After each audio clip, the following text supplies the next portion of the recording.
Hey there, welcome to the rules video for Strife of Gods. To explain the rules, I'll use the latest prototype, which is very close to the final look of the game, but the cards will still evolve a bit and of course have rounded corners in the final product, which they don't yet. The game in its basic version consists out of 12 champions, 15 victory point cards and 14 number cards. These are the key essentials of the game. Number cards and champion cards are shuffled separately and placed into two decks. Put the sorted victory point cards aside, they are only needed at the end of every round. Now a circle is laid out. The size of the circle and the numbers of cards and champions depends on the number of players and the variant the players agree on. For the first game of a group of new players, the champions can be dispensed with. I'm going to place a circle for 3 potential players, but Strife of Gods can be played by 2 to 5 players. For duels, i.e. 2-player matches, there's a special rule that makes the game a perfect fit for duels. A game normally consists of as many rounds as there are players participating. At the end of each round, the best players receive victory points.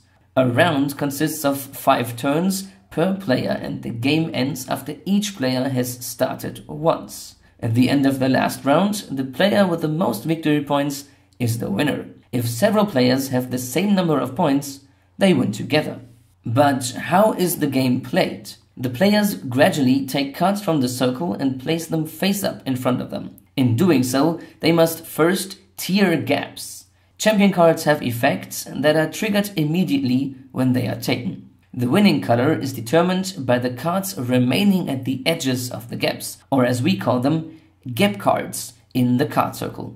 The lowest number of these cards determines the winning color. If there are several colors with the lowest number, several colors win. The players then count the points of their collected cards of the winning colors. But what does tiering a gap mean?